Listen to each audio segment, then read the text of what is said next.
Chapter 8 पढ़ रहे हैं। अनफॉर्चुनेटली आपको पढ़ना ही पड़ेगा क्योंकि स्लाइड्स दोबारा से चल पड़ी हैं।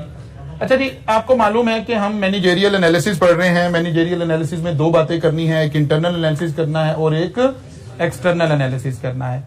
इंटरनल एनालिसिस में क्या चीजें देखनी है, एक्सटर्नल में क्या देखनी है, फिर किन मॉडल्स के थ्रू देखनी है। तो हमने कैपेबिलिटी मॉडल देख लिया, बीसीजी, वैल्यू चेन। आज हम वैल्यू चेन के ऊपर बात करने जा रहे हैं। तो इसी तरह से हम देख रहे हैं क्या स्ट्रेंथ्स हैं, क्या वीकनेसेस हैं। लास्ट टाइम हम बेंचमार्किंग के ऊपर कुछ काम करके गए थे और 4 P's ऑफ मार्केटिंग हम इससे पहले देख चुके हैं, इसका फिर आज जिक्र कहीं थोड़ा बहुत आ जाएगा। और फिर हमने बेंचमार्किंग, फिर केपीआई, की परफॉर्मेंस इंडिकेटर, और आज हमने शुरू करना है वैल्यू चेन एनालिसिस। एक्चुअली कोई भी काम जब भी हम पढ़ रहे हैं तो बेसिकली क्या हो रहा है कि डिफरेंट लोग, जो बड़े लोग हैं इंडस्ट्री के, यानी मैनेजमेंट इंडस्ट्री के, वो अपनी अपनी थ्योरीज पेश कर रहे हैं कि यार अगर ये बात एवेल्युएट करनी है तो इस तरह से कर ली जाए। ये जाहिर है कोई कंक्लूसिव, इसका कोई साइंटिफिक एविडेंस अवेलेबल नहीं है, बल्कि ये मॉडल्स हैं डिफरेंट कि ये काम ऐसे कर लिया जाए तो बेहतर है, ये काम ऐसे कर लिया जाए तो बेहतर है। इस तरह से ये बात डिस्कस हो रही है।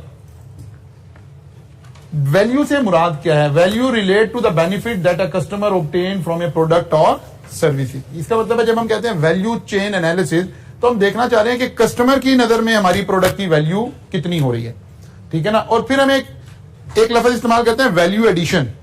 वैल्यू एडिशन का मतलब ये होता है कि हमने प्रोडक्ट में कितनी वैल्यू ऐड की है। मसलन एक टेक्सटाइल की कंपनी है और वो वर्टिकल यूनिट है, तो वो कॉटन परचेज करता है और एक जिनिंग का यूनिट लगाता है, उसको हम जिनिंग बोलते हैं। तो जिनिंग का एक यूनिट लगाता है। जिनर क्या कर रहा होता है कि जो रॉ कॉटन जो फार्मर से आई है, अभी किसान से आई है, उसकी सफाई करता है, उसको नीट एंड क्लीन करता है, उसमें से सीड्स वगैरह निकालता है, बाकी चीजें निकालता है और इसको कन्वर्ट कर देता है कॉटन की बेल्स की शक्ल में, ठीक है ना, पैक कर देता है कॉटन बेल। अब ये पहली प्रोडक्ट तैयार हुई है जो मार्केट में सेल होना शुरू होगी।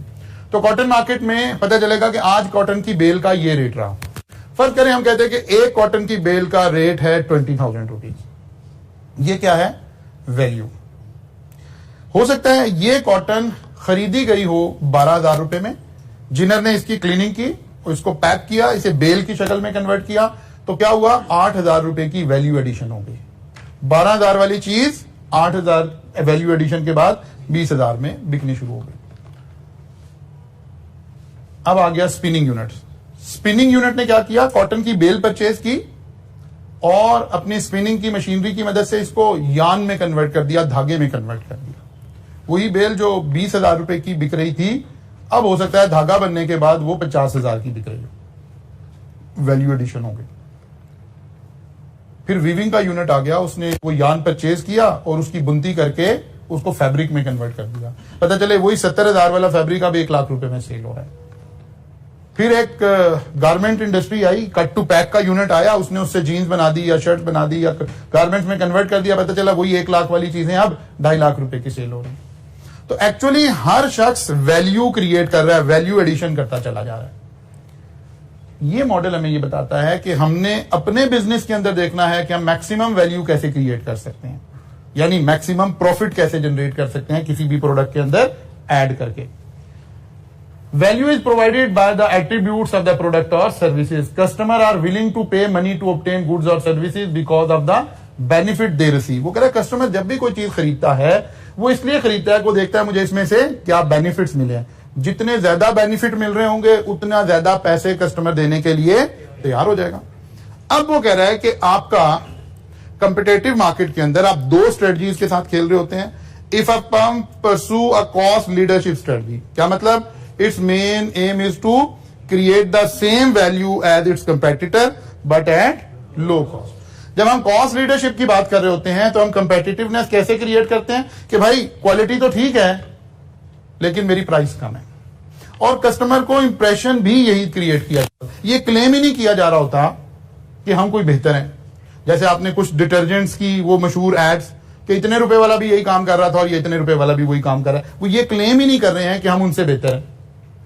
वो कह रहे हैं हम बिल्कुल एट पार हैं, वही काम वो कर रहे हैं, वही काम मैं कर रहा हूं, मैं सस्ता करके दे दूंगा सिर्फ, ठीक है ना।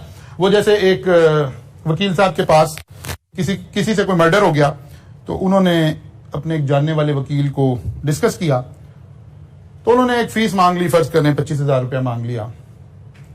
उन्होंने कहा यार किसी और से भी मशवरा कर लेना चाहिए। वो एक और वकील साहब के पास गए, तो उन्होंने सारा केस वेस सुना और कहा 2-2.5 लाख रुपया लगेगा भाई, केस तो तुम्हारा बड़ा कॉम्प्लिकेटेड है। खैर उसने देखा कि यार मेरी जान का मसला है, तो सस्ता वकील तो नहीं मुझे करना चाहिए, मुझे अच्छा वकील कर लेना चाहिए। तो उसने 2-2.5 लाख रुपया खर्च किए, बहरहाल वो वकील किया, मुकदमा शुकदमा चलता रहा, सारा कुछ होता रहा। अल्टीमेटली उसको कत्ल, फांसी की सजा हो गई। जिस दिन फांसी की सजा हुई तो उस दिन ये पुराने वाला जो उसका जानने वाला वकील था, ये उसे मिला, उसने कहा यही काम मैंने 25,000 में कर दिया। ठीक है ना। तो एक्चुअली जब आप काम की क्वालिटी का फर्क नहीं क्रिएट कर रहे हैं, अगर काम मैंने यही करना था लेकिन सस्ता हो जाना था, तो इस स्ट्रेटजी को क्या कहते हैं? कॉस्ट लीडरशिप स्ट्रेटजी है। If a firm pursue a differentiation strategy, वो कहते हैं नहीं नहीं हम वैसे हैं ही नहीं भाई, हम वैसी प्राइस कैसे दे दें। अब आप यहां क्लेम कर रहे हैं कि हमारी प्रोडक्ट लाइक प्रोडक्ट में फॉल नहीं करती। जब लाइक प्रोडक्ट में फॉल नहीं करती तो ऑब्वियसली अब आपके पास है कि आप वैल्यू क्रिएशन कर रहे हैं, आप चीजें महंगी बेचेंगे। हाँ, अब ये बात दफा तो वाकई ऐसा है कि आपकी प्रोडक्ट डिफरेंशिएशन की इस डेफिनेशन पर पूरा उतरती है, लेकिन बहुत दफा ऐसा नहीं है, बल्कि आपने क्या किया हुआ है? एडवर्टाइज किया हुआ है। एक सिर्फ आपने इंप्रेशन क्रिएट ये किया हुआ है कि नहीं भाई सब ऐसे हैं, ये ऐसे है, तो ठीक है, ओके। असल में हमने बिजनेस में परसेप्शन सेल करनी होती है, रियलिटी सेल नहीं हो रही होती, परसेप्शन सेल हो रही होती है। और शायद सारी इकोनॉमी, सारी इंडस्ट्री, सारा कुछ किससे चल रहा होता है? परसेप्शन से चल रहा होता है। मसलन कोई चेंज आती है मुल्क में, तो अगले दिन पता चलता है कि जनाब स्टॉक मार्केट ऊपर चली गई। कल शाम में कोई चेंज आई, सुबह मार्केट खुली तो बड़ी बुलिश। क्या हो गया? कल से अब तक क्या होगा? कुछ नहीं हुआ, परसेप्शन चेंज हो गई। या कोई एक नेगेटिव चेंज आई है और मार्केट बिल्कुल कोलैप्स कर गई, सुबह 10:15 बजे मार्केट खुली, मार्केट क्रैश, बुरा हाल। क्या हो गया? कुछ नहीं हुआ, परसेप्शन चेंज हो गई है। तो एक्चुअली इकोनॉमी भी किससे ड्राइव हो रही होती है? परसेप्शन से ड्राइव हो रही होती है। कस्टमर भी किससे ड्राइव होता है? परसेप्शन से ड्राइव हो रहा होता है। तो सम टाइम रियलिटी में भी ऐसा ही है, नथिंग लाइक, बड़ी अच्छी बात है। लेकिन अगर ऐसा नहीं भी है तो आपने परसेप्शन क्या क्रिएट की हुई है, ये भी वैल्यू क्रिएशन ही की डेफिनेशन में आएगी बात।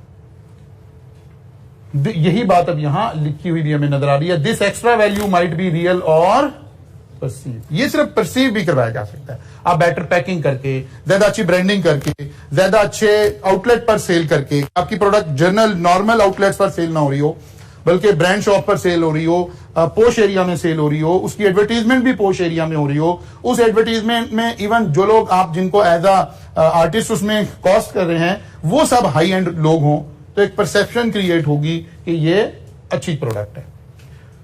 और हो सकता है अच्छी भी हो, the value might be real. Real mean वाकई ही प्रोडक्ट अच्छी है, एंड परसीव मीन नहीं, हमने अपनी मार्केटिंग स्ट्रेटजीज के जरिए से इसको कस्टमर की नजर में ये क्रिएट कर दिया कि ये बेहतर है। ओके, ठीक हो गया। Extra value might be related to the quality और डिजाइन फीचर ऑफ प्रोडक्ट। या तो उस प्रोडक्ट की क्वालिटी अच्छी है या उसके डिजाइन फीचर, उसमें जो फंक्शंस हैं वो बेहतर हैं। जैसे कोई कैमरा है, कोई मोबाइल है, कोई आईटी की चीज है, तो वो हो सकता है अपने डिजाइन फीचर किसी कन्वीनियंस की वजह से लोग उसे ज्यादा पसंद कर रहे हो, इस वजह से लोग वैल्यू क्रिएशन का मतलब है लोग ज्यादा पैसे देने के लिए तैयार हो गए। ठीक है ना। 10 रुपए वाली चीज 20 रुपए की, 15 रुपए की बिक रही है, इसका मतलब है वैल्यू क्रिएट कर रहे हैं आप, एक्स्ट्रा वैल्यू क्रिएट कर रहे हैं। अब इसके ऊपर पोर्टर ने क्या किया, एक मॉडल बनाकर पेश कर दिया कि how we can create value. अब ये कोई साइंटिफिक बात नहीं है, क्योंकि पोर्टर एक वेल नोन रिनाउंड मैनेजमेंट के ऊपर काम करने वाले आदमी हैं, तो इन्होंने एक बाकायदा मॉडल बनाकर दे दिया, जिसका मॉडल का नाम ही क्या है, वैल्यू चेन एनालिसिस। पोर्टर ने कहा कि यार आपकी ऑर्गेनाइजेशन में ना 2 तरह की एक्टिविटीज हो रही हैं और टोटल 9 एक्टिविटीज में इन्होंने उसको डिवाइड कर लिया। अब जाहिर है हम ये बहस नहीं कर सकते कि सर ये 9 क्यों है, 10 क्यों नहीं है, ये तो 15 बनती थी, ये तो 8 बनती थी। नहीं, एक रिनाउंड मैनेजमेंट अकाउंटेंट है, उसका ख्याल है कि आप अपनी कंपनी का इंटरनल एनालिसिस ये करना चाह रहे हैं कि आपको पता चले कि हम कितनी वैल्यू क्रिएट कर पा रहे हैं, या किस किस एरिया पर फोकस करेंगे तो हम बेटर वैल्यू क्रिएशन कर लेंगे, या इंटरनल एनालिसिस में हम कहां पर स्ट्रांग हैं और कहां पर वीक हैं। ठीक है ना, क्या चीजें थ्रेट हैं और क्या चीजें अपॉर्चुनिटीज हैं। तो पोर्टर के ख्याल में वैल्यू चेन एनालिसिस में वो कहता है ये 9 बातें देख लें। फिर इन 9 बातों को वो 2 ग्रुप में डिवाइड कर रहा है। वो कह रहा है ये जो 4 बातें हैं, 5 बातें हैं, inbound logistic, operation, outbound logistic, marketing and sale and services. इन 5 बातों को वो क्या कह रहा है, ये क्या है, प्राइमरी एक्टिविटीज है which can create value. Value creation को हमने समझ लिया कि वैल्यू क्रिएशन किसे कह रहे हैं। और वो कह रहा है ये जो 4 एक्टिविटीज हैं, कौन कौन सी 4 activities, infrastructure, human resource management, technology department and procurement. वो कहता है ये क्या है, ये सपोर्ट एक्टिविटीज हैं जो इन 5 एक्टिविटीज आइसोलेट काम नहीं कर सकेंगी जब तक आप पहले ये 4 चीजें ठीक नहीं करेंगे। वो कहता है ये सारा कुछ करके फिर हम क्या कर सकते हैं, हम बेटर वैल्यू क्रिएट कर सकते हैं। आप ऐसे समझिए कि हमने एक इंटरनल, क्योंकि हम चैप्टर 8 में क्या पढ़ रहे हैं, इंटरनल एनालिसिस पढ़ रहे हैं। इंटरनल एनालिसिस में हमें पोर्टर ये कह रहे हैं कि ये 9 बातों का एनालिसिस करें ताकि आपको पता चले आप कहां स्ट्रांग हैं और कहां आप वीक हैं। सबसे पहले जी 1 बाय 1 जरा हम इनको पहले थोड़ा सा देख आए, फिर वापिस आते हैं यहां पर और फिर देखते हैं इनबाउंड लॉजिस्टिक्स से क्या मुराद ले रहे हैं, पोर्टर क्या ले रहे हैं। These are the activities concern with receiving and handling purchase material and component and storing them until needed. वो कह रहा है these are activities concern with receiving and handling purchases. जब आप परचेजेज करेंगे, इन परचेजेज को आप अपनी कंपनी में रिसीव कैसे करेंगे, परचेजेज की हैंडलिंग कैसे करेंगे, फिर उनको लाकर स्टोरेज कैसे करेंगे, इस्तेमाल होने से पहले तक ये सब चीजें क्या कहला रही होंगी, रॉ मटेरियल। ये आपके सेंट्रलाइज स्टोर में चली जाएंगी और यहां से रिलेटेड बहुत सारे इश्यूज आपके पास होंगे। कौन कौन से issues, maximum inventory level, minimum inventory level, reorder inventory level, फिर ठीक है ना, holding cost, storing cost, ordering cost, ये सारे एरियाज आ रहे हैं। वो कह रहे हैं इन सारे एरियाज को अगर हम बेटर मैनेज कर लें तो ये हमारी स्ट्रेंथ बन जाएगी और वैल्यू क्रिएट हो जाएगी। और अगर हम इन सारे एरियाज के अंदर वीक हो गए तो हमारे पैसे एक्स्ट्रा खर्च हो जाएंगे। पैसे एक्स्ट्रा खर्च होने का मतलब क्या होगा, हमारे लिए वैल्यू क्रिएशन रिड्यूस हो जाएगी। क्योंकि ये तो हम इकोनॉमिक्स में ऑलरेडी पढ़ चुके हैं कि जो सेलिंग प्राइस है ये हम डिटरमिन नहीं कर सकते। सेलिंग प्राइस तो किसने डिटरमिन करनी है, मार्केट ने। हम अपनी कॉस्ट को रिड्यूस करके वैल्यू क्रिएशन कर सकते हैं। टारगेट कॉस्टिंग टाइप का कोई कॉन्सेप्ट आपने कॉस्ट अकाउंटिंग में पढ़ा होगा। उस सारे का थीम यही था कि आपने अगर प्रॉफिट कमाना है आप अपनी कॉस्ट को रिड्यूस कीजिए, सेलिंग प्राइस तो मार्केट फोर्सेस डिटरमिन करती है, ठीक है ना। अब कैसे वैल्यू क्रिएट हो सकती है इनबाउंड लॉजिस्टिक्स के अंदर, आप अपना रिसीविंग मटेरियल, रिसीविंग के अंदर अगर आप लीड कर रहे हैं, मसलन कोई ऐसी प्रोडक्ट्स हैं जिसके अंदर आप का मटेरियल की हैंडलिंग बड़ी अहम है और आपकी हैंडलिंग बाकी इंडस्ट्री से बहुत बेहतर है, तो आप ज्यादा अच्छा प्रॉफिट कमा सकेंगे। आपकी स्टोरिंग, आपकी ऑर्डरिंग, रीऑर्डरिंग, होल्डिंग कॉस्ट ये बड़ी बेहतर है। या आप स्विच कर गए हैं किसी बेटर सिस्टम के ऊपर, जैसे जेआईटी आपने पढ़ा होगा उधर, just in time inventory system पढ़ा था उधर कॉस्ट में कहीं।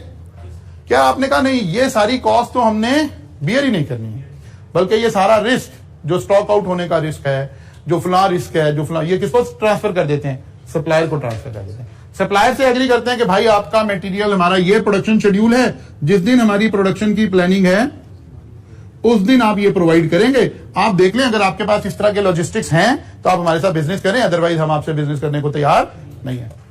तो उसको करना पड़ेगा सारा काम। तो आपने अपनी होल्डिंग कॉस्ट, ऑर्डरिंग कॉस्ट, ये सारी कॉस्ट जो है, इस सारे का रिस्क किसको उठा के ट्रांसफर कर दिया, अपने सप्लायर को ट्रांसफर कर दिया। जी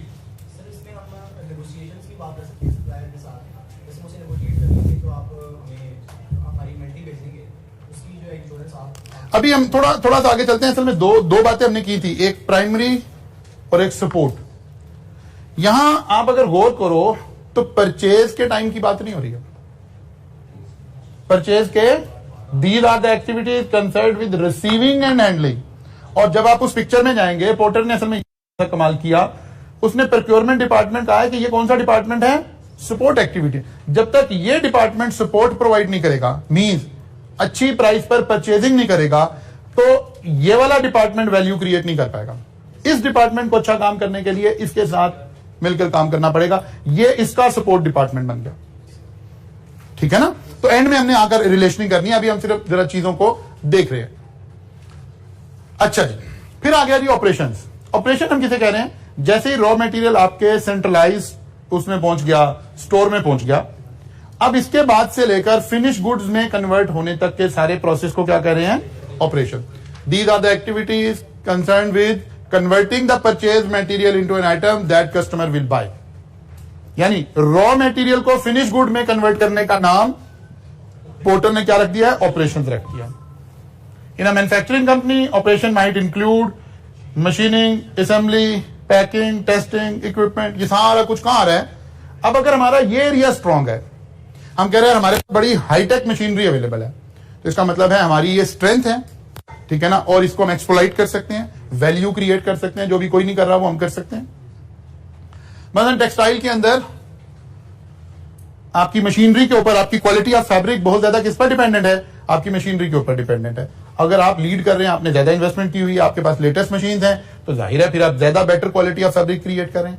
लेकिन अगर आपके पास उतनी लेटेस्ट क्वालिटी फैब्रिक बनाने की नहीं है या डाइंग की नहीं है, तो फिर ऑब्वियसली आपका ऑपरेशन वीक है या आपकी इंटरनल वीकनेस है, ये थ्रेट है, आने वाला कोई बिजनेस इसमें थ्रेट क्रिएट कर सकता है। तो ऑपरेशंस के ऊपर फोकस करना, यहां से वैल्यू क्रिएट करना। लास्ट टाइम हमने उसकी मैकडोनल्ड की एक एग्जांपल ली थी, किसकी? ड्राइव थ्रू की। ड्राइव थ्रू क्यों पॉसिबल होगा? अगर आपका ऑपरेशन स्ट्रांग होगा तो। और अगर आपके पास वो इक्विपमेंट नहीं है, वो मशीनरी नहीं है, वो सारा काम आप नहीं कर सकते, फिर आपका ऑपरेशन वीक है, फिर आप ये सर्विस प्रोवाइड नहीं कर सकेंगे। तो ऑपरेशन से मुराद है converting raw material into finish good, converting raw material into finish good. अच्छा जी, फिर आगे चले पोर्टर और उन्होंने कहा आउटबाउंड लॉजिस्टिक। आउटबाउंड लॉजिस्टिक का क्या मुराद है? These are activities concern with storage of finish goods before sale and distributing and delivery of goods. वो कह रहा है जब प्रोडक्ट बन गई ना, अब बनने के बाद स्टोर करने के लिए विद इन ऑर्गेनाइजेशन, और फिर सेल के वक्त उसको डिलीवर करने तक का जो एरिया है, इसको हम क्या कह रहे हैं? Outbound logistics. अब ये सारा डिपेंड करेगा कि आपके पास सिस्टम कैसा अवेलेबल है, ठीक है ना। मसलन आप KNN के प्लांट पर चले जाएं तो पता चलेगा कि KNN के पास, अच्छा, आउटबाउंड को भी डिफाइन करते हैं और इससे पहले हम ऑपरेशन को भी, KNN के ऑपरेशन को भी डिफाइन करते हैं, ठीक है ना। अब KNN ने आपको फ्रोजन प्रोडक्ट्स प्रोवाइड करनी है। उसके दो बड़े मेन कस्टमर हैं, एक आप डोमेस्टिक कस्टमर और एक उसके कमर्शियल कस्टमर। अब यहां चिकन के अंदर अगर थोड़ा सा भी कहीं पर प्रॉब्लम आ जाएगी, कोई बैक्टीरिया आ जाएगा, तो जो फ्रोजन आइटम है उनकी लाइफ जो है वो फौरन रिड्यूस हो जाएगी। अब जो कमर्शियल कस्टमर हैं उन्हें रिक्वायर्ड है कि जो उनके पास चिकन फ्रोजन आए और जब वो उसको थॉ कर लें, यानी क्या कर लें, उर्दू में क्या करें, डीफ्रॉस्ट कर लें, चले अच्छा हो गया, डीफ्रॉस्ट कर लें, तो डीफ्रॉस्ट करने के बाद अब उसकी शेल्फ लाइफ सारी डिपेंडेंट है बिजनेस ऑपरेशंस के ऊपर। मतलब आप अपना यहां से जो ट्रेडिशनल वे से चिकन ले आइए, वो उस वाले चिकन सेलर से जो मुर्गी को आपके सामने ज़िबा करता है और एक पर इंतहाई गलीज किस्म के ड्रम में उसको फेंक देता है और उसके बाद उसको वो सफाई करके और आपको प्रोवाइड कर देता है। एक वो चिकन ले आए, आप इसको फ्रीज कर दें अपने फ्रिज में। अब एक चिकन फ्रोजन ले आइए KNN का, इन दोनों को थॉ कर लीजिए, ठीक है, डीफ्रॉस्ट कर लीजिए। अब इनकी शेल्फ लाइफ दोनों की डिफरेंट है, बिकॉज जो आप लेकर आए हैं वो उस प्रोसेस से नहीं गुजरा, उसका बिजनेस ऑपरेशन उतना स्ट्रांग नहीं है। आप घर लाए, आपने वॉश किया नॉर्मल तरीके से और आपने उसको फ्रीज कर दिया, जो बैक्टीरिया जो चीजें थी वो इसके अंदर मौजूद थी। इसके अगेंस्ट KNN ने क्या किया, उसने इस बर्ड को जब परचेज करके या अपना ही प्रोड्यूस किया हुआ बर्ड लेकर आए, तो उसने एक चेन चल रही थी, फैक्ट्री से बाहर ही ये बर्ड हैंग हुआ उस चेन के ऊपर, और फिर क्योंकि आप इस्लामिक कंट्री में खड़े हैं तो फिर एक शख्स मैनुअली खड़ा हुआ एक एक बर्ड को ज़िबा कर रहा है। अगर मतलब ये इस्लामिक कंट्री ना होती तो फिर ये काम भी मशीन से हम करते, लेकिन वहां हमारा रिलीजियस कंटेंट हमें इजाजत नहीं देता। ये पहली और आखिरी दफा इस बर्ड को किसी इंसान का हाथ लगा है। अब यहां से लेकर इसके पर उतरने तक, इसका वेट होने तक, इसको वॉश होने तक, इसके पीसीज होने तक, इसके पैकिंग होने तक, इसके फ्रीज होने तक किसी ह्यूमन बीइंग का हाथ इसे दोबारा नहीं लगा। और हाई टेम्परेचर और बाकी सारी चीजों, low temperature and high temperature की मदद से जो इसके अंदर बैक्टीरिया मौजूद थे उनको एक दफा किल कर दिया गया। अब क्योंकि इसके अंदर इस वक्त बैक्टीरिया नहीं है, बैक्टीरिया ग्रो करना शुरू करेगा जब आप इसे डीफ्रॉस्ट करेंगे। अब ये वाला चिकन एक रीजनेबल 24 आवर्स की शेल्फ लाइफ देगा। अब अगर आप केएनएन के कंपैरिजन में कोई कंपनी लेकर आ रहे हैं और आप ये हाईटेक सारा कुछ नहीं लेकर आ रहे, तो ये कंपनी क्या कह रही होगी, ये वैल्यू क्रिएट कर सकेगी, ये अपना चिकन, ये अपनी प्रोडक्ट ज्यादा महंगी बेच सकेगी, आप नहीं बेच सकेंगे। क्यों नहीं बेच सकेंगे?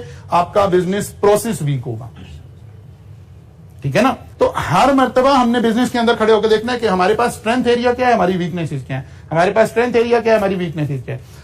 और अगर इससे पीछे भी हम अपनी चेन को मैनेज कर रहे हैं प्रोक्योरमेंट के टाइम पर भी, तो केएनएन तो क्लेम करता है कि नहीं, हमारा बर्ड्स जो है वो उस तरह की खुराक पे भी नहीं पला हुआ होता है जो आप लोग सुन रहे हैं कि ये मसला आ गया, ये मसला आ गया, स्टेरॉइड दे दिए गए, ये कर दिया। वो कहते नहीं, हमारी प्रोडक्ट डिफरेंट है, हम अपना बर्ड खुद पाल रहे हैं। कहने का मतलब ये बिजनेस ऑपरेशन इसका नाम था। अब ये सब कुछ हो गया। अब जब केएनएन इसको कोल्ड स्टोरेज में लेके जा रहा है, फिर आपने केएनएन के वो बड़े बड़े ट्रक्स जहां डिलीवरी वैन आपने देखी होंगी, वो लो टेम्परेचर के ऊपर, एक्सट्रीमली लो टेम्परेचर के ऊपर बेहतरीन फ्रोजन हालत में ही आपको डिलीवर करते हैं। अब ये वाला सारा प्रोसेस कहां आ रहा है? आउटबाउंड लॉजिस्टिक्स के अंदर। अब अगर एक कंपनी के पास इतनी बड़ी इन्वेस्टमेंट नहीं है, आप देखें केएनएन के मुकाबले में 2 या 3 कंपनी हमारी कंट्री के अंदर अभी तक हैं, हम 22 करोड़ अवाम की शहर हैं, मुल्क हैं, तो ये तो 100 कंपनीज होनी चाहिए थी फ्रोजन में। क्यों नहीं है 100 कंपनीज? बिकॉज जो कंपनीज हैं उनका बिजनेस प्रोसेस इतना स्ट्रांग है और ये हाईली इन्वेस्टमेंट वाला एरिया है, हर आदमी इसमें एंटर नहीं हो सकेगा। तो पोर्टर का वो दूसरा मॉडल भी देखें तो एंट्री बैरियर बड़ा हाई है, इसीलिए आपको बहुत सारी कंपनीज नजर नहीं आ रही हैं, फ्यू कंपनीज नजर आ रही हैं। आउटबाउंड लॉजिस्टिक्स जी,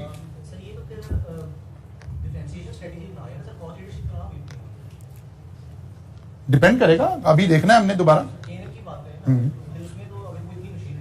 हाँ, तो वो तो कॉस्ट लीडरशिप नहीं ना कह रहा, वो तो कह रहा है प्रोडक्ट डिफरेंशिएशन है। वो कहता है दूसरा चिकन वो है ही नहीं जो हम आपको दे रहे हैं। कॉस्ट डिफरेंशिएशन की भी एग्जांपल हम दे सकते हैं। कोई भी ऐसी इंडस्ट्री जो अपनी कॉस्ट को रिड्यूस करके चल रही है और उसने प्रोसेस के अंदर ऐसी मशीनरी लगा ली है जहां वो बहुत सारी चीजों को रिसाइकल कर लेते हैं और उस रिसाइकलिंग की मदद से उनका वेस्टेज बड़ा कंट्रोल हो गया है, उनकी कॉस्ट ऑफ बिजनेस बड़ी रिड्यूस हो गई है। ये बता रही है हमें प्रोडक्ट डिफरेंशिएशन की बजाय कॉस्ट लीडरशिप में। मसलन मैं आपको और थोड़ी सी एग्जांपल देता हुआ चलता हूं। आप जरा आज मिनरल वाटर की बोतल परचेज करें, एक वो नेस्ले की परचेज कर लें, एक्वाफिना परचेज कर लें और 2-3 बोतल को परचेज कर लें, फिर कोई लोकल ब्रांड ले लें, खरीदे ना किसी स्टोर पे चले जाए, वहीं जाके देख लें, तो आपको पता चलेगा कि जब ब्रांड आपका बना हुआ होता है ना, तो फिर आपके पास बड़ी एज मिल जाती है। बहुत सारी जगहों पर आप बड़ी ड्रास्टिकली कॉस्ट रिड्यूस करते हैं और कस्टमर फील भी नहीं कर रहा होता। इनमें से सबसे हल्की बोतल बाई वेट, क्योंकि जब आप मिनरल वाटर परचेज करते हैं ना, तो जो सबसे कॉस्टली चीज आपने परचेज की है वो बोतल है, कंटेनर है, पानी उसमें कोई 50 पैसे का डला हुआ है, हाफ लीटर बोतल में कोई 50 पैसा का पानी डला हुआ है, कोई 6 से 7 रुपए की ये बोतल है। 50 पैसे का पानी कैरी करने के लिए 8 रुपए की बोतल इस्तेमाल हो रही है। ठीक है, अब क्या किया नेस्ले ने, क्या किया अपनी ये बोतल की सारी कॉस्ट किस पे डिपेंडेंट है? ग्रामेज के ऊपर डिपेंडेंट है। सबसे लो ग्रामेज नेस्ले की बोतल की है, लेकिन क्योंकि वो ब्रांड है लोग नहीं उसको करते और उसके पास हाईटेक मशीनरी है, वो अपनी बोतल खुद बना रहा है, वो सारा काम कर रहा है, इसलिए वो अपनी कॉस्ट रिडक्शन करके चल रहा है। तो इट ऑल डिपेंड्स कि आप अपने बिजनेस प्रोसेसेस के अंदर कॉस्ट रिडक्शन की स्ट्रेटजी प्लान कर लें या प्रोडक्ट डिफरेंशिएशन की स्ट्रेटजी प्लान कर लें। अगर इनमें से कोई भी एक प्लान की हुई है, अब आप बेटर वैल्यू क्रिएशन कर सकते हैं। कॉस्ट कम करने से वैल्यू एडिशन ऐसे हो रही है कि हम ये मान के बैठे हुए हैं कि आपने टारगेट कॉस्टिंग पढ़ी हुई है, ठीक है। अच्छा देखिए, टारगेट कॉस्टिंग में हम कहते थे कि सेल प्राइस जो है, मसलन हम कहते हैं, फर्ज कर ले हमें एक 1.5 लीटर की ड्रिंक बनानी है, ठीक है ना। हम कहते हैं इसकी मार्केट में सेलिंग प्राइस 100 रुपए है, हमारा रिक्वायर्ड मार्जिन 20% है, 20 रुपए है। इसका मतलब है अब हमने 80 रुपीज के अंदर ये प्रोडक्ट तैयार करनी है। लेकिन अगर हमारा बिजनेस प्रोसेस ऐसा हो कि हम इसको 70 रुपीज में कर दें, तो वैल्यू क्रिएशन क्या हो गई है? ज्यादा हो गई है ना। हमारी कॉस्ट सेविंग ने हमें ज्यादा वैल्यू क्रिएट कर दी।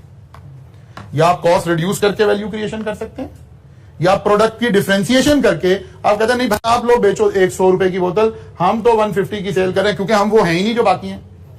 अब ये 2 चीजें आपके पास ऑप्शन है, इनमें से जनरली किसी एक स्ट्रेटजी पे हम खड़े होंगे। वो पहले भी पोर्टर ने ये लफ्ज यूज किया था कि आप दोनों strategy at a same time नहीं लगा सकेंगे, ठीक है ना। कि आप ये कहें जी हम सबसे अच्छे भी हैं और सबसे सस्ते भी हैं, ये ठीक नहीं है। अगर आप ऐसा करें भी तो ये कोई शॉर्ट टर्म स्ट्रेटजी हो सकती है, लॉन्ग टर्म में तो आप सर्वाइव नहीं कर सकेंगे। यानी अगर बिजनेस आपको अपॉर्चुनिटी दे रहा है सुपर नॉर्मल प्रॉफिट कमाने की, तो आपको फौरन कमाना चाहिए, क्योंकि ये शॉर्ट टर्म की बात है। थोड़े अरसे के बाद तो चीजें चेंज हो जाएंगी, कंपेटिटर आ जाएगा, सारा कुछ आ जाएगा। सारे मॉडल्स को ध्यान में रखना है, लाइफ साइकिल कॉस्टिंग को भी ध्यान में रखना है। तो आप क्या कर सकते हैं, या मसलन देखिए, हम इन कॉलेजेस का 2 मेन एक्सपेंसेस है हमारे, 3, एक फैकल्टी, एक रेंट, और तीसरा पाकिस्तान में होने की वजह से इलेक्ट्रिसिटी। ठीक है ना, ये 3 एक्सपेंसेस मेन है। अब ये सारे कॉलेजेस क्या कर सकते हैं, कॉलेजेस डे में चल रहे हैं, अगर कॉलेज के पास जगह, और क्योंकि हम तो सब लोग अपनी टॉप रूफ भी यूज कर रहे होते हैं ना, जाहिर है वहीं के कैंटीन है, वहीं कोई प्रेयर एरिया है, वहीं पे कुछ है, let's assume top area available है, तो अगर ये कॉलेजेस सोलर के ऊपर चले जाए तो इनकी ऑपरेशन कॉस्ट ड्रास्टिक आ सकती, ठीक है ना, या हाँ कैपिटल इंटेंसिव है, या दूसरा कॉस्ट भी ज्यादा ना आए। अगर ये सारे कॉलेजेस जब बिल्डिंग बन रही हो उस वक्त एसी लगाने की बजाय एक प्लांट बड़ा लगा लें, जैसे हॉस्पिटल में, होटल्स में लगा हुआ है, उसकी जो बिजली की कॉस्ट है वो इनकी 1/3 के बराबर है। अब ये क्या कर रहा है, बिजनेस ऑपरेशन कॉस्ट रिड्यूस कर रहा है, प्रॉफिट बढ़ रहा है, वैल्यू क्रिएट हो रही है। ठीक है ना, यानी आप बिजनेस के अंदर कोई ऐसा काम करें जहां से आपकी कॉस्ट ऑफ डूइंग बिजनेस क्या हो जाए, रिड्यूस हो जाए, लेकिन क्वालिटी वही रहे। अब आपको तो यहां कूलिंग चाहिए ना, कि इसका ये टेम्परेचर होना चाहिए इस वक्त इस रूम का, आपको इससे तो कोई गर्ज नहीं कि कॉलेज ने वापडा वालों को कितने पैसे दिए। अगर इसके पीछे कुछ भी चाहे वो सोलर के जरिए से मैनेज हुआ है या प्लांट के जरिए मैनेज हुआ है, तो इससे तो आपका कोई ताल्लुक नहीं है। कस्टमर को वही क्वालिटी मिली है, लेकिन वैल्यू क्रिएट होगी। अच्छा जी, आगे चलते हैं। आउटबाउंड लॉजिस्टिक कहां तक पहुंची, कस्टमर तक चीजें डिलीवर होने तक आउटबाउंड लॉजिस्टिक। अब हमने देखना है हमारी स्ट्रेंथ्स कहां है, वीकनेसेस कहां है, वापिस आएंगे तो फिर दोबारा बात करेंगे। Marketing and sale, marketing and sale involve identifying, marketing को हम समझते हैं पहले, ठीक है ना, और इसमें वो 4 P's का जिक्र हम करके आए कि कस्टमर की नीड्स के मुताबिक और ये सारा काम आप कर रहे हो। और आखिरी बात आ गई services. These are all the activities that occur after the point of sale, such as installation, warranties, repair, maintenance, और ये सारे काम आफ्टर सेल, सेल होने के बाद की जो सर्विसेज हैं। यहां से भी आप या बड़ी स्ट्रेंथ क्रिएट करेंगे, या वीकनेस क्रिएट होगी, या वैल्यू क्रिएट करेंगे। आप एक प्रोडक्ट परचेज करते हैं, एसी परचेज करने जाते हैं, वो कहते हैं जी कंपनी की तरफ से इंस्टॉलेशन फ्री है, ये बंदा जाएगा इंस्टॉल करके आ जाएगा। एक दूसरी कंपनी का आप एसी लेने लगते हैं, वो कहते हैं नहीं भाई हमारी इंस्टॉलेशन फ्री नहीं है, आप पे करेंगे और ये हमारा ही कोई बंदा जाके करेगा, अगर हमारे बंदे से नहीं करवाएंगे तो वारंटी भी खत्म हो जाएगी। अब जाइए मार्केट में, दोनों कंपनी आपको नजर आएंगे ऐसे। अब कौन सी कंपनी की स्ट्रेंथ है और कौन सी की वीकनेस है ये बताने की जरूरत नहीं है। तो अगर आपने अपना मेंटेनेंस, फिर वारंटीज के एतबार से, आफ्टर सेल सर्विसेज के एतबार से आपको कोई प्रॉब्लम आई है, तो बिल्कुल अगर बड़ा क्विक रिस्पांस है, बड़ा जल्दी से लोग पहुंच जाते हैं, तो फिर जाहिर है कंपनी की गुडविल क्रिएट हो रही है, आइंदा के लिए कंपनी वैल्यू क्रिएट कर सकती है। फिर इवन इन सर्विसेज के अंदर से हम पैसे कमा सकते हैं। आप सैमसंग की प्रोडक्ट्स लीजिए, लाइक ये वॉशिंग मशीन और ये जो ऑटोमेटिक वॉशिंग मशीन और ये हैं, उनकी आफ्टर सेल इतनी अच्छी है कि आप हैरान हो जाएंगे कि पाकिस्तान में कोई कंपनी ऐसे मैनेज कर रही है। इधर आप कॉल नहीं करके फारिग होते, और वो सबसे पहले कोशिश करते हैं, मतलब मुझे खुद जाती तौर पे इत्तेफाक हुआ कि उन्होंने सबसे पहले मुझे, मैं कॉलेज में बैठा था तो मैंने कंप्लेन करवाई मशीन की, तो उन्होंने कहा सर अगर आप मशीन के पास हैं तो बताएं। मैंने कहा नहीं मैं मशीन के पास नहीं हूँ। कहते अच्छा आप ना घर जाके फिर मुझे दोबारा कॉल करें, आप अभी बंदे का विजिट ना करवाएं, क्योंकि विजिट के एक चार्जेस हो जाने हैं, तो अगर वो अनड्यू हैं तो आपको चार्ज नहीं होने चाहिए। अब ये बड़ा पाकिस्तान के एतबार से ये बड़ा डिफरेंट फिक्रा था। खैर मैं घर गया, मैंने फिर उसको कॉल की, तो उन्होंने कहा मुझे ना वीडियो कॉल पे लें और मुझे मशीन दिखाइए, मैं आपको बताता हूँ इसमें कोई मसला है कि नहीं है। उसने वहीं से देखा, उसने कहा नहीं इसमें कोई मसला नहीं, आपको विजिट की जरूरत नहीं है, आप मेरे साथ कॉल पे रहिए, मैं आपको बताता हूँ, ये सेटिंग करें, ये मशीन आपकी बिल्कुल ठीक है। अब ये क्या हो रहा है, ये वैल्यू क्रिएशन हो रही है, ये वैल्यू क्रिएशन हो रही है कि जहां जरूरत है वहां आप चार्ज करें, जहां जरूरत नहीं है वहां ना चार्ज करें। लेकिन इस सारे के लिए आपको क्या चाहिए, आपका ये डिपार्टमेंट स्ट्रांग चाहिए। ये आपका पोर्टर ये कह रहे हैं आपका one of the main activities में से एक एक्टिविटी है। एक है कि अगर कोई वारंटी आ गई है, कोई रिपेयर आ गई है, कोई प्रॉब्लम आ गई है, तो आप ऐसे बिहेव करें कि कस्टमर कहे यार अभी ने मौत पड़ रही है। अब ये बड़ा डिफरेंट सा एस्पेक्ट है कि ये क्या हो रहा है। तो आप हालांकि आप वो काम करेंगे भी सही, लेकिन आपका अगर बॉडी लैंग्वेज ऐसे होगी कि कस्टमर को फीलिंग आए कि यार देखा है जब मैं चीज वापस लेके आया तो इनका रिवर्स होती है, तो समझे आपने अपनी सारी गुडविल और सारा वो, ये आपकी वीकनेस बन जाएगी।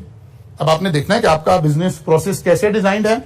अब वापस हम उसी पिक्चर पर चलते हैं और जो पोर्टर कह रहे हैं उसको समझने की कोशिश करते हैं। वो कहते हैं कि ये 5 चीजें जो है ये आपकी क्या है, मेन एक्टिविटीज है। कौन कौन सी? Inbound logistic, operation, outbound logistic, marketing, service. वो कहते हैं लेकिन ये चीजें कभी भी नहीं ठीक हो सकती अगर आपकी सपोर्ट एक्टिविटीज ठीक ना हो। मतलब आपका इंफ्रास्ट्रक्चर ही ठीक नहीं है। इंफ्रास्ट्रक्चर के अंदर क्या क्या चीजें आ गई? हमारे पास जगह कितनी है, हमारी बिल्डिंग डिजाइन कैसे है, हमने चीजें बनाई हुई कैसे हैं, ये सारी चीजें इंफ्रास्ट्रक्चर के अंदर आ गई। अगर आपके पास जगह ही शॉर्ट है, आपने उन स्टैंडर्ड्स पर आपने अपनी फैक्ट्री बनाई नहीं हुई है, तो फिर ऑब्वियसली ये 5 एक्टिविटीज भी कोई अच्छा काम नहीं कर सकेंगे। Human resource manager, human resource ने सबसे अहम काम क्या करना है? Availability of human resource ensure करनी है, क्वालिटी ह्यूमन रिसोर्स आपको प्रोवाइड करना है। अब अगर आपका ह्यूमन रिसोर्स डिपार्टमेंट बड़ा कमजोर है और आप अच्छे टैलेंट को अट्रैक्ट ही नहीं कर पाते हैं, आपके पास अच्छा लोग अप्लाई नहीं करते हैं, तो फिर ऑब्वियस ही बात है, फिर हर जगह आपको प्रॉब्लम का शिकार हो गया। अगर अच्छा रिसोर्स ही नहीं मिल रहा है तो आफ्टर सेल सर्विस वाले लोग हॉस्पिटैलिटी से वाकिफ ही नहीं होंगे, उन्हें पता ही नहीं होगा कस्टमर केयर किसे कहते हैं, कस्टमर के साथ बात कैसे की जाती है, वो टोन क्या होती है, वो लहजा क्या होता है, उन्हें ये पता ही नहीं होगा। इसी तरह टेक्नोलॉजी डिपार्टमेंट, अगर आप टेक्नोलॉजिकली इक्विप्ड नहीं है और आपका स्टाफ भी उस तरह से ट्रेंड नहीं है, तो फिर आप ये काम नहीं कर सकेंगे कि यार अच्छा जी आप घर ही बैठिए, हम बताते हैं, आपको गाइड कर देते हैं, जरूरत होगी तो बंदा आ जाएगा। फिर इसी तरह ये पिछले साल